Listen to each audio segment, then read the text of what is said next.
फिरौन तब बिल्कुल कंगाल था, दिवालिया था, कर्ज में डूबा हुआ था। कर्ज चुकाने के डर से वह घर में छिपा रहता। इसी वजह से एक एक करके लेनदार फिरौन के घर आने लगे। फिरौन बहुत चालाक और धोखेबाज था। सिर्फ धोखेबाज ही नहीं बल्कि बड़ा ठग था। इसलिए कि वह घर में रहते हुए भी दरवाजा खुला रखता था ताकि लेनदार समझें कि घर में कोई नहीं है। दिन ब दिन लेनदार वहां आते लेकिन फिरौन को न देखकर लौट जाते। फिरौन अकेले सोचने लगा, मैं कब तक खुद को इस तरह छिपा सकता हूँ? मुझे खुद को साबित करना ही होगा। उस समय मिस्र आर्थिक दृष्टि से दुनिया में सबसे ऊपर था। फिर फिरौन लेनदारों के डर से रात के अंधेरे में बलक से मिस्र की ओर छिपते हुए निकल पड़ा। पूरी रात सफर करने के बाद वह आखिरकार मिस्र पहुंच गया। थोड़ी दूर चलने के बाद उसकी मुलाकात उसके दोस्त हमान से हुई। हमान ने उसे देखते ही पूछा, प्रिय दोस्त, तुम यहाँ क्यों हो? तुम्हारी क्या हालत है? तब फिरौन ने कहा, दोस्त हमान, मैं बड़ी मुसीबत में हूँ। लेनदारों के डर से भागकर यहाँ आया हूँ। मैं पूरी तरह से कंगाल हूँ, चारों ओर कर्ज में डूबा हूँ। अब मुझे किसी काम की जरूरत है। तब हमान ने कहा, फिरौन, मेरी भी यही हालत है, मुझे भी किसी काम की जरूरत है। इसके बाद फिरौन और हमान काम की तलाश में निकल पड़े। थोड़ी दूर चलने के बाद वे भूख और प्यास से बेहाल हो गए। दूर से उन्होंने देखा कि एक आदमी तरबूज के खेत में तरबूज काट रहा है। फिरौन और हमान धीरे धीरे उस तरबूज के खेत के पास जाकर बोले, चाचा जान, हम बहुत भूखे हैं, क्या हमें कुछ तरबूज खाने को देंगे? यह सुनकर उस आदमी ने उन्हें तरबूज खाने दिया। दोनों ने पेट भरकर तरबूज खाया और संतुष्ट हो गए। फिर उस तरबूज के खेत के मालिक ने उनसे पूछा, मैंने तुम लोगों को पहले कभी नहीं देखा, तुम कौन हो और कहां से आए हो? तब फिरौन ने कहा, हम परदेसी हैं, बलक से काम की तलाश में आए हैं। तरबूज के खेत के मालिक ने सोचा कि उसे भी काम करने वालों की जरूरत है, इसलिए उसने उनसे कहा, क्या तुम मेरे पास काम करोगे? हमान ने कहा, बिल्कुल, हम काम करेंगे। तब तरबूज के खेत के मालिक ने कहा, मेरे पास काम करना है तो ईमानदारी से करना होगा, चोरी नहीं की जा सकती। फिरौन बड़ा धोखेबाज था, इसलिए उसने चालाकी से कहा, मैंने जीवन में कभी झूठ नहीं बोला और चोरी तो दूर की बात है। इस तरह चालाकी से फिरौन और उसका दोस्त हमान तरबूज के खेत के मालिक का दिल जीतकर काम पर लग गए। अगले दिन से फिरौन और हमान तरबूज लेकर बाजार जाने लगे।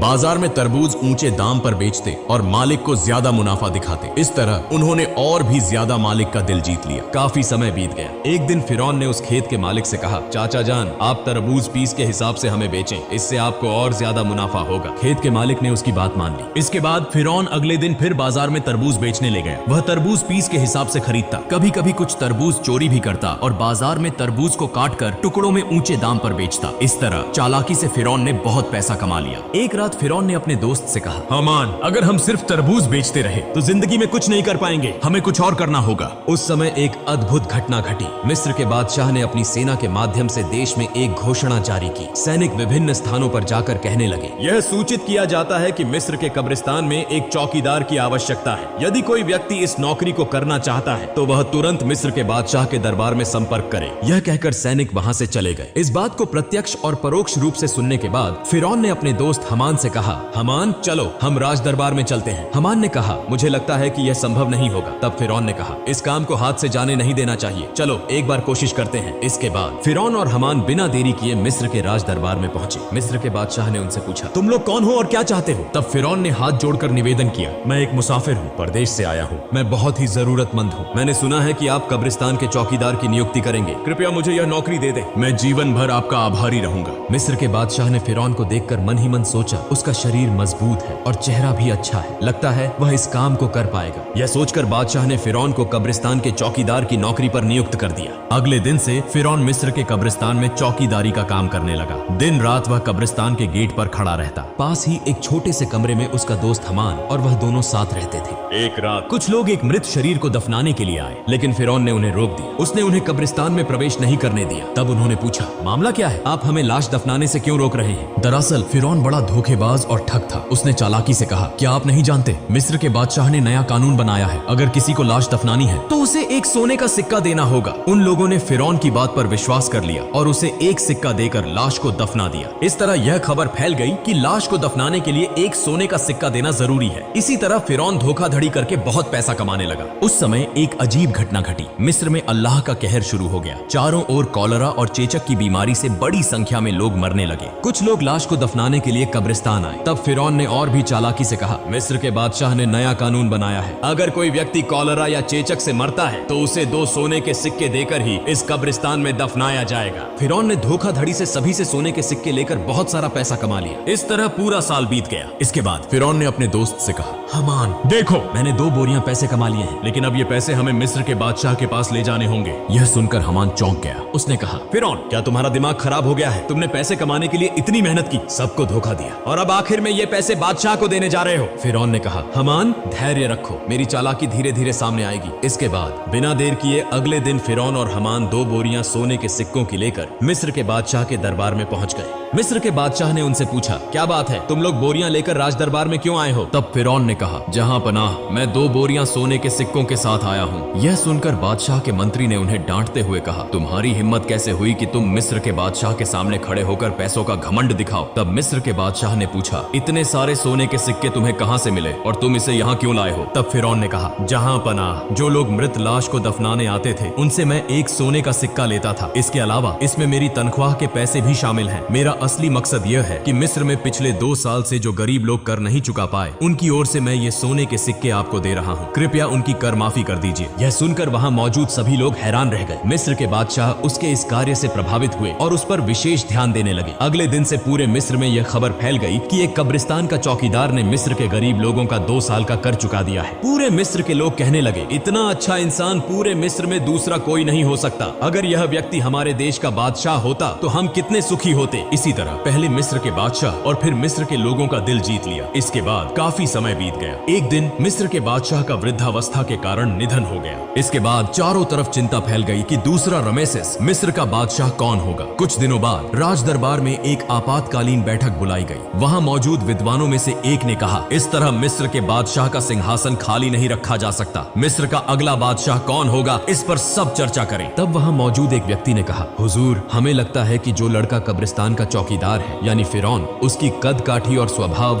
दोनों ही उपयुक्त हैं। वह बहुत अच्छा है और जनता का भी ख्याल रखता है। हमें लगता है कि उसे ही बादशाह बनाया जाना चाहिए। तब वह विद्वान व्यक्ति बोला, ठीक है, तो ऐसा ही हो। सबकी सहमति से फिरौन मिस्र का बादशाह बन गया। जो व्यक्ति एक दिन तरबूज बेचता था, जो कभी कब्रिस्तान का चौकीदार था, आज भाग्य के पलटने से वह पूरे मिस्र का बादशाह बन गए। असल में फिरौन कितना घटिया इंसान था, यह किसी को मालूम नहीं था। इधर फिरौन के मिस्र का बादशाह बनने के बाद उसने फिर से तरह तरह की चालाकी और धोखाधड़ी शुरू कर दी। उसने अपने दोस्त हमान को मंत्री बना दिया। एक दिन फिरौन राज दरबार में बैठा था। उसने अचानक घोषणा की, पिछले 1 साल में मिस्र के किसी भी व्यक्ति को कर चुकाने की जरूरत नहीं है। यह सभी कर फिरौन की ओर से माफ किए जाते हैं। यह खबर सुनकर मिस्र के गरीब लोग बहुत खुश हुए। बाद में जब वहाँ कोई और नहीं था तो हमान ने कहा, दोस्त फिरौन, अगर तुम इस तरह सारा कर माफ कर दोगे तो बादशाहत कैसे चलेगी? फिरौन ने कहा, हमान धैर्य रखो, इसके बाद मैं ऐसी चाल चलूंगा कि जीवन भर हम ही पूरे विश्व के बादशाह बने रहेंगे। ऐसी कोई ताकत नहीं होगी जो हमें हरा सके। इसके लिए योजना बनानी होगी। इस बात को कहकर वे दोनों एक एक करके चले गए। अगले दिन से पूरे मिस्र में फिरौन का नाम चर्चित होने लगा।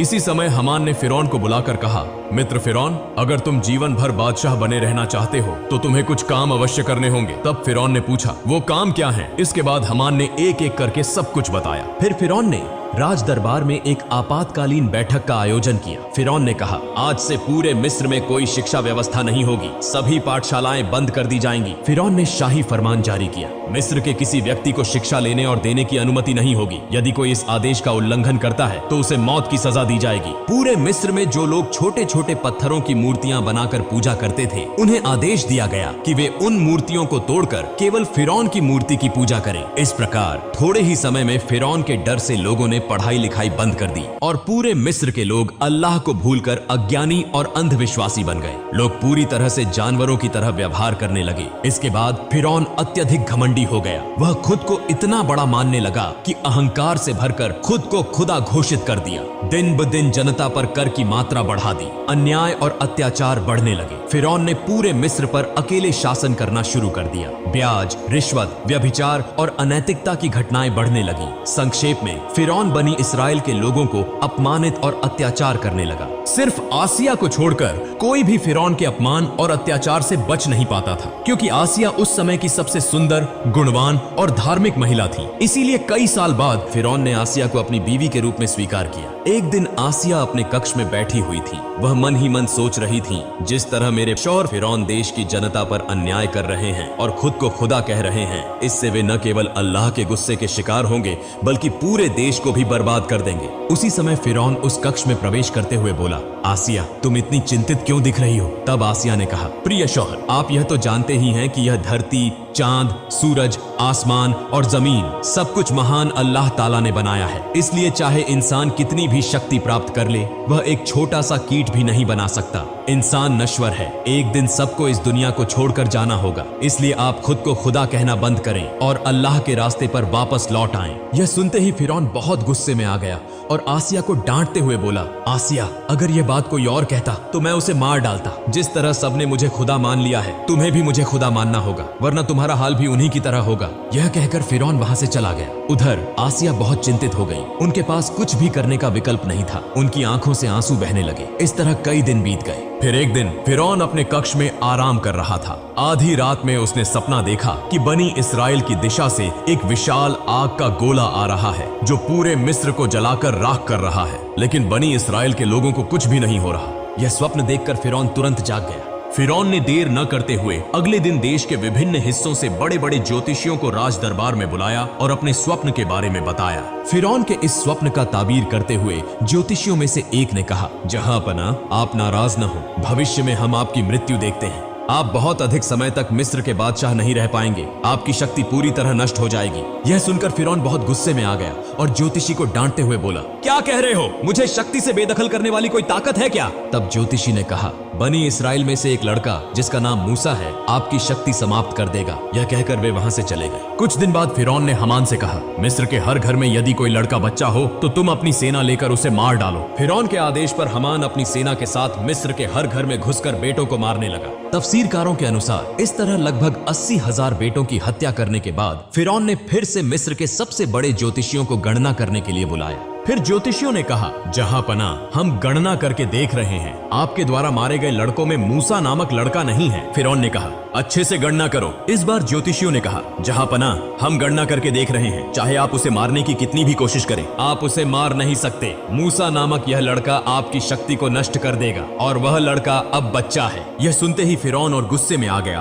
और तुरंत आदेश दिया, तुम लोग हर घर में जाकर तलाशी लो, जहां भी मूसा होगा उसे मार डालो। यह खबर पूरे मिस्र में फैल गई। तब हजरत मूसा अलैहिस्सलाम की माँ बहुत चिंतित हो गई। वह सोचने लगी, अपने बच्चे मूसा को कैसे बचाया जाए। ठीक उसी समय उनकी बेटी मरियम नदी के किनारे बकरियां चरा रही थी। उसने देखा कि हमान और फिरौन की बहुत सी सेना उनके घर की ओर आ रही है। यह देखकर मरियम बहुत जल्दी अपने घर लौट आई और कहा, अम्मा जान, फिरौन की सेना हमारे घर की ओर आ रही है, मेरे भाई मूसा को तुम बचाओ। यह सुनकर हजरत मूसा अलैहिस्सलाम की माँ पूरी तरह चौंक गई। वह बिल्कुल भी नहीं समझ पा रही थी कि अब क्या किया जाए। इतने में फिरौन की सेना ने उनके घर को घेर लिया। ऐसे समय में अल्लाह रब्बुल आलमीन ने गैबी आवाज से कहा, हे मूसा की माँ, तुम देर न करो, अपने बेटे मूसा को जलते हुए चूल्हे में रखकर चली आओ। हजरत मूसा अलैहिस्सलाम की माँ ने देर न करते हुए अपने बच्चे मूसा को जलते हुए चूल्हे में रख दिया और तभी अचानक फिरौन की सेना घर में घुस आई। वे बोले, हमें खबर मिली है कि तुम्हारे घर में मूसा नामक बेटा है, जल्दी से उसे हमारे हवाले कर दो। तब हजरत मूसा की माँ ने कहा, देखो, यह तो मेरी बेटी है,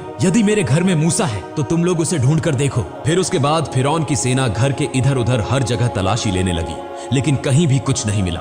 आखिरकार वे सभी वहां से चले गए। फिर हजरत मूसा अलैहिस्सलाम की माँ रोते रोते उस जलते हुए चूल्हे के पास गईं और देखा कि हजरत मूसा अलैहिस्सलाम जीवित हैं और उसी जलते हुए आग में खेल रहे हैं। अल्लाह की कृपा से हजरत मूसा अलैहिस्सलाम का एक बाल भी आग में नहीं जल गया। तब हजरत मूसा अलैहिस्सलाम की माँ ने अल्लाह का शुक्र अदा किया और कहा, हे अल्लाह, तुम सभी शक्तियों के मालिक हो, तुम्हारी सारी प्रशंसा है। अल्लाह, तुमने मेरे बेटे मूसा को बचाया। इसके बाद हजरत मूसा अलैहिस्सलाम की माँ ने उसी रात एक सपना देखा। अल्लाह रब्बुल आलमीन कह रहे थे, तुम एक लकड़ी का संदूक तैयार करो और हजरत मूसा अलैहिस्सलाम को उस संदूक में रखकर नील नदी में बहा दो। इस बीच अल्लाह रब्बुल आलमीन ने हजरत जिब्राइल अलैहिस्सलाम को बुलाया और कहा, हे जिब्राइल, तुम जाओ और मूसा अलैहिस्सलाम की माँ की मदद करो। यह आदेश पाकर हजरत जिब्राइल अलैहिस्सलाम मूसा नबी के घर की ओर चल पड़े। सुबह हजरत मूसा अलैहिस्सलाम की माँ अपने घर के सामने बहुत चिंता में बैठी हुई थी। उसी समय देखा कि एक दरवेश उनके घर आया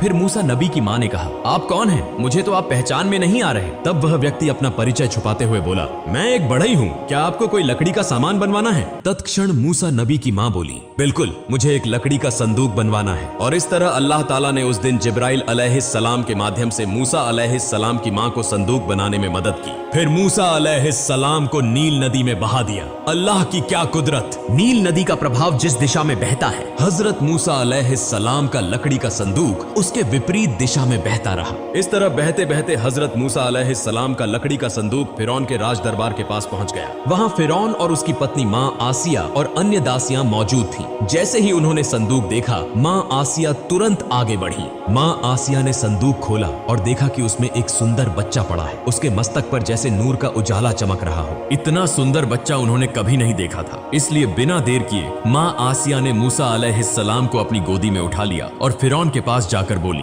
देखिए कितना सुंदर बच्चा, इस बच्चे को मैं पालूंगी। यह सुनकर फिरौन ने कहा, नहीं, यह बच्चा शायद हमारा दुश्मन होगा। यह जरूर बनी इसराइल में से कोई बच्चा होगा, इसे मैं मार डालूंगा। तब माँ आसिया ने कहा, क्या कह रहे हैं? अगर यह बनी इसराइल का कोई बच्चा होता तो यह नदी के बहाव में उलटी दिशा में कैसे आया? इसे तो उस दिशा में जाना चाहिए था। यह तर्क सुनकर फिरौन ने कुछ नहीं कहा, बस इतना कहा, ठीक है, तुम इस बच्चे को पाल सकती हो। फिर माँ आसिया हजरत मूसा अलैहिस्सलाम को लेकर राज दरबार में प्रवेश कर गई। जब फिरौन ने मूसा अलैहिस्सलाम को अपनी गोदी में उठाया और उसे अपने बेटे की तरह प्यार करने के लिए, चूमने के लिए आगे बढ़े, उसी समय हजरत जिब्राइल अलैहिस्सलाम ने अल्लाह के आदेश पर उस छोटे से बच्चे के हाथ से इतनी जोर से फिरौन को थप्पड़ मारा कि राज दरबार कांप उठा।